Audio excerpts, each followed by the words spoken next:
Hello दोस्तों, आपका welcome है स्टूडेंट करियर में। दोस्तों, एक कदम सफलता की ओर आरआरबी एसएससी बैंकिंग। आज हम लोग पढ़ने वाले हैं मोस्ट इम्पॉर्टेंट जीएस क्वेश्चन के बारे में जो सभी एग्जाम में पूछे जाते हैं। और जीएस हमारे लिए बहुत ही उपयोगी क्वेश्चन होते हैं। अगर आप हमारे चैनल पे नए हैं तो चैनल को सब्सक्राइब कर ले, साथ ही साथ बेल आइकन को भी दबा ले ताकि हमारा हर अपडेट सबसे पहले आपको मिलता रहे। तो चलते हैं बिना कोई देरी किए हुए फर्स्ट क्वेश्चन की ओर। फर्स्ट क्वेश्चन है दोस्तों, अंडे में कौन सा विटामिन लगभग नहीं पाया जाता है? A, vitamin B, C vitamin C और विटामिन डी। बताइए इसका सही आंसर क्या होगा। आपके पास कुछ टाइम है, आप लोग गेस कीजिए।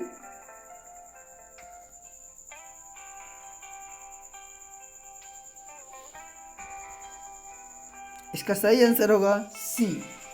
जी हाँ, अंडे में जो है विटामिन सी नहीं पाया जाता है। इसके बारे में कुछ जान लेते हैं। विटामिन सी की कमी से स्कर्वी रोग भी होता है। स्कर्वी एक रोग का नाम है। और विटामिन सी किस किस में पाया जाता है? नींबू, संतरा, मौसम्बी आदि में पाया जाता है। और यहाँ से एक क्वेश्चन और आता है, विटामिन सी का रासायनिक नाम क्या है? तो एस्कॉर्बिक एसिड है। तो चलते हैं नेक्स्ट क्वेश्चन की ओर। नेक्स्ट क्वेश्चन है दोस्तों, लोहे में जंग लगना है एक डैश है। भौतिक क्रिया, रासायनिक क्रिया, सामान्य क्रिया, इनमें से कोई नहीं। इसका सही आंसर क्या होगा बताइए।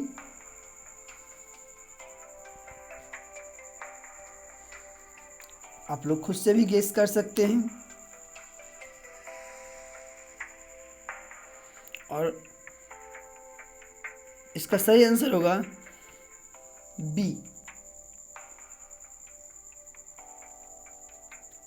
रासायनिक अभिक्रिया। लोहे में जंग लगना एक रासायनिक अभिक्रिया है और इसके बारे में कुछ जानते हैं। इसके बारे में बता दूं आपको, लोहे में का जंग लगना एक रासायनिक परिवर्तन का उदाहरण होता है जो कि हर हमेशा चेंज होते रहता है। और लोहे में जंग लगने के बाद उसका भार भी बढ़ जाता है। यहाँ से क्वेश्चन भी आता है आपको, लोहे में जंग लगने के बाद क्या होता है? उसका भार बढ़ता है, घटता है, समान रहता है, बराबर रहता है? तो उसका भार बढ़ जाता है। लोहे में जंग लगना जो है हवा और ऑक्सीजन के कारण जंग लगता है। नेक्स्ट क्वेश्चन की ओर चलते हैं। कुपोषण से सबसे अधिक किसकी कमी होती है? A, vitamin A, B, carbohydrate, C vitamin C, D, protein. इसका सही आंसर क्या होगा बताइए।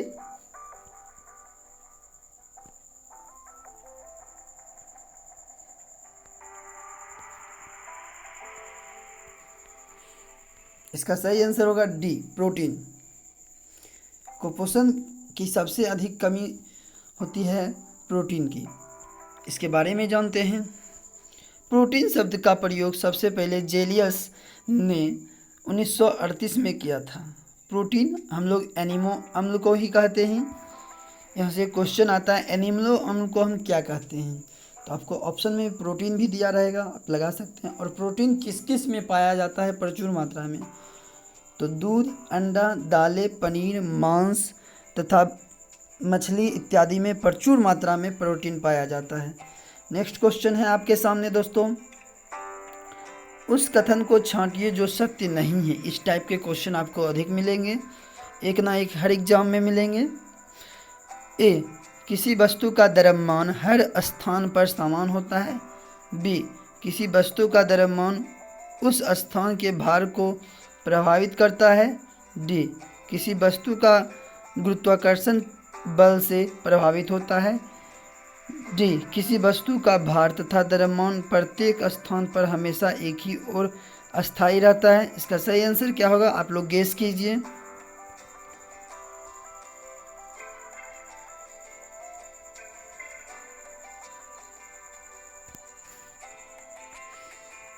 इसका सही आंसर होगा दोस्तों डी।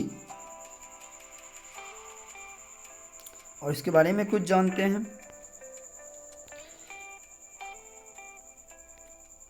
किसी वस्तु का भार द्रव्यमान प्रत्येक स्थान पे हमेशा एक ही रहता है, यह अस्थायी रहता है, क्योंकि ऊंचाई पर अधिक ऊंचाई जगहों पे गुरुत्वाकर्षण का मान कम होता है, इसीलिए वस्तु का भार घट जाता है।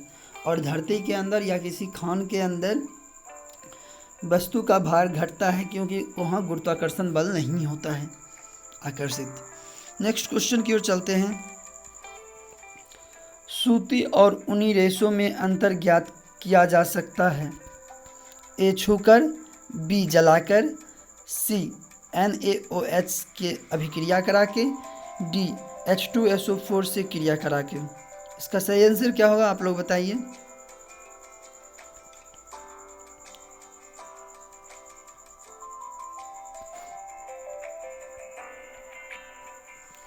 इसका सही आंसर होगा बी जलाकर।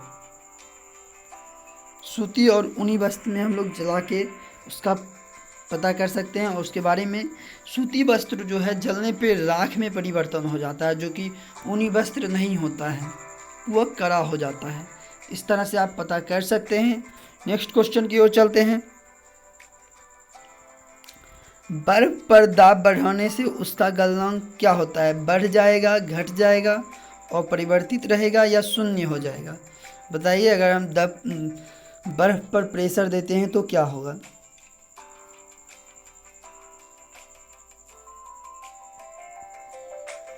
इसका सही आंसर होगा ए घट जाएगा।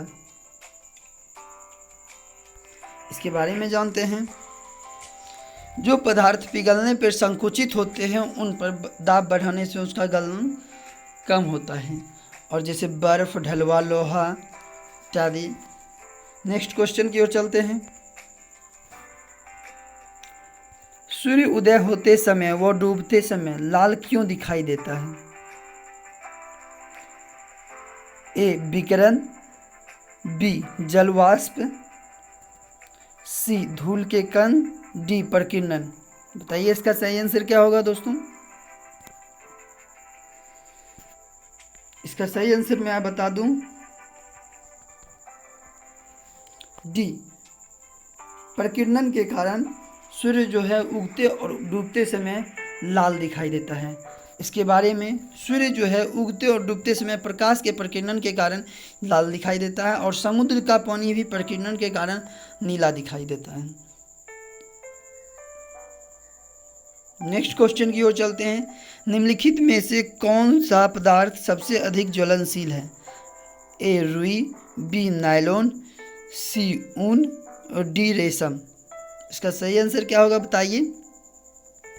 आप लोग खुद से भी गेस कीजिए सबसे पहले।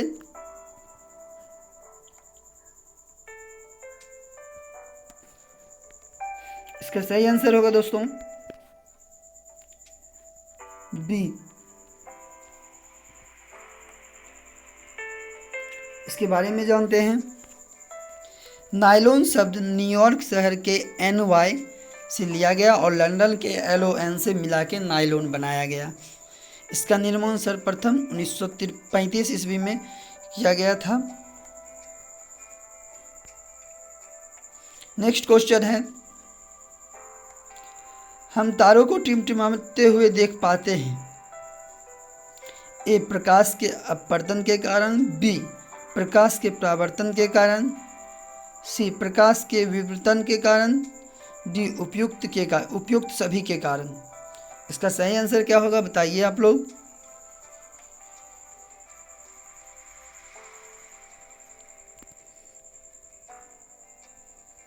इसका सही आंसर होगा ए प्रकाश के अपवर्तन के कारण तारे जो हम लोग को दिखाई टिमटिमाते हुए देते हैं रात को। नेक्स्ट क्वेश्चन है। फ़ारेनहाइट तथा सेल्सियस माप में किसी तापमान पर पाठ्यक्रम समान होगा? किस? A 100 degree Celsius, B 0 degree Celsius, C 40 degree Celsius, D -40 degree Celsius.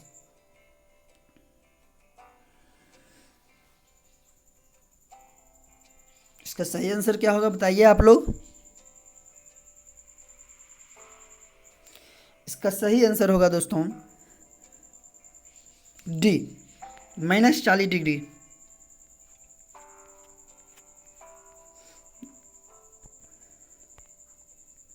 Next question है, ध्वनि की गति सर्वाधिक होती है। बहुत ही महत्वपूर्ण क्वेश्चन है और पूछे गए हैं बार बार।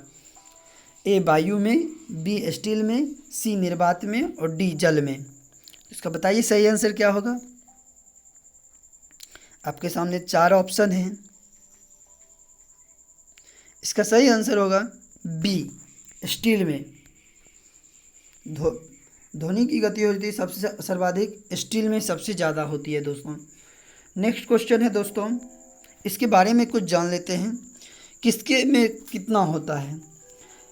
वायु में 332 होता है और भाप में 405 होता है, अल्कोहल में 1213 होता है और लोहा में 5130 होता है और कांच में 5640 होता है, जल में 1493 होता है और एल्युमिनियम में सबसे ज़्यादा 6420 होता है। तो ध्वनि की चाल सबसे ज़्यादा अगर पूछा जाए आपसे क्वेश्चन यहाँ से दोस्तों, किस में होता है, एल्युमिनियम में। यहाँ से 2-3 क्वेश्चन आपको बन सकते हैं, वायु के अक्सर पूछे जाते हैं। नेक्स्ट क्वेश्चन है, निम्नलिखित में से कौन सा एक संक्रमण रोग नहीं है। ए हैजा, बी क्षय रोग, डी डिप्थीरिया, डी टेटनस। इसका सही आंसर क्या होगा बताइए।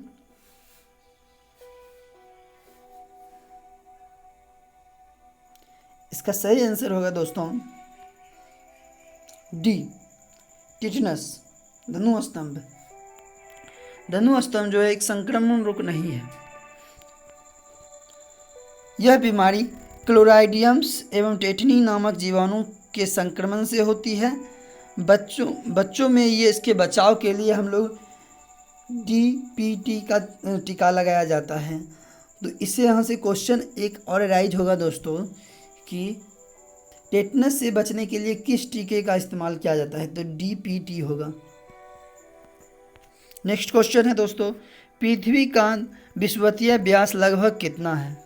ए 12,700 किलोमीटर, बी 12,750 किलोमीटर, सी 12,650 किलोमीटर, डी 12,600 किलोमीटर। इसका सही आंसर क्या होगा बताइए। और दोस्तों मैं आपको बता दूं, ये हम लोग रोज़ डेली जारी रखेंगे GS का सीरीज।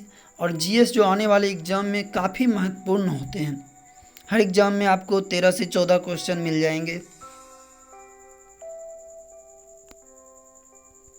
इसका सही आंसर क्या होगा बताइए। बी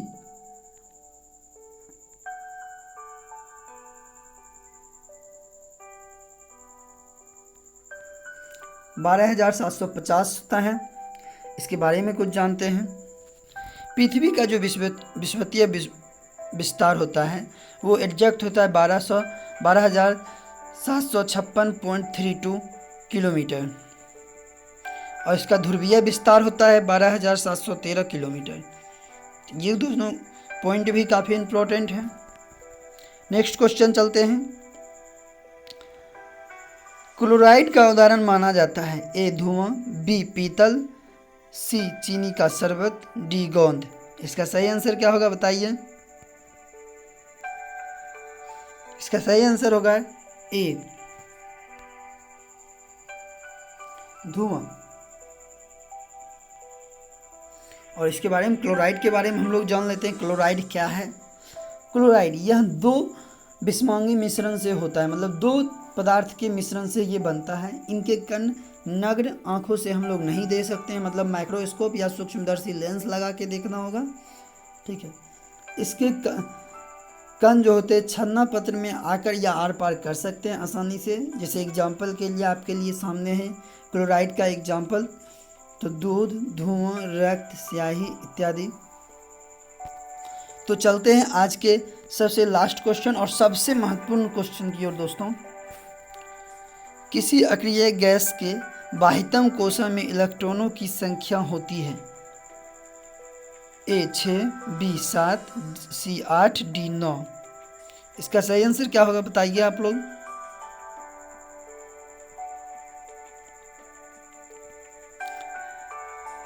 इसका सही आंसर होगा दोस्तों सी 8। इलेक्ट्रॉन की बाह्यतम कक्षा का 8 होता है इलेक्ट्रॉन की संख्या। इसके बारे में कुछ जान लेते हैं। Helium, neon, argon, krypton, xenon तथा रेडॉन आवर्त सारणी के सूर्य वर्ग के तत्व माने जाते हैं। ये सब शून्य वर्ग के तत्व हैं, ठीक है। और शून्य वर्ग में जो भी तत्व रहते हैं रासायनिक, वो दृष्टि की निष्क्रिय से होते हैं, विशिष्ट निष्क्रिय होते हैं। और ये रेडॉन को छोड़कर सभी अक्रिय गैस, रेडॉन सिर्फ छोड़ दिया जाए तो सभी अक्रिय गैस वायुमंडल में पाए जाते हैं और रेडॉन नहीं पाए जाते हैं। तो आशा करता हूँ दोस्तों आपको ये वीडियो अच्छा लगा हो। अगर अच्छा लगा हो तो वीडियो को लाइक कर दें, चैनल में नए हैं तो चैनल को सब्सक्राइब कर लें और ज़्यादा से ज़्यादा शेयर करें ताकि वो सभी भाइयों को, दोस्तों को फ़ायदा हो सके जिनमें अभी एग्ज़ाम आना बाकी है। तो थैंक यू आप लोगों को, मिलते हैं नेक्स्ट वीडियो में।